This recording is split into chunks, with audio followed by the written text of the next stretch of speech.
Reflecting Christ, June 29th, Abraham obeyed God's voice. Genesis 26, verse 5. Abraham obeyed my voice and kept my charge, my commandments, my statutes, and my laws.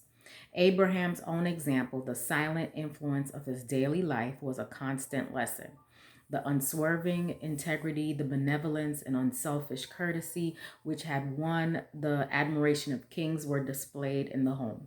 There was a fragrance about the life, a nobility and loveliness of character, which revealed to all that he was connected with heaven.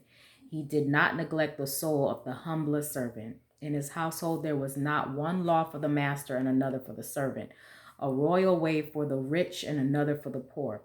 All were treated with justice and compassion as inheritors with him of the grace of life. He will command his household. There would be no sinful neglect to restrain the evil propensities of his children, no weak, unwise, indulgent favoritism, no yielding of his conviction of duty to the claims of mistaken affection. Abraham would not only give right instruction, but he would maintain the authority of just and righteous laws. How few there are in our day who follow this example. On the part of too many parents, there is a blind and selfish sentimentalism, miscalled love, which is manifested in leaving children with their unformed judgment and undisciplined passions to the control of their own will. This is the veriest cruelty to the youth and a great wrong to the world. Parental indulgence causes disorder in families and in society. It confirms in the young the desire to follow inclination instead of submitting to the divine requirements.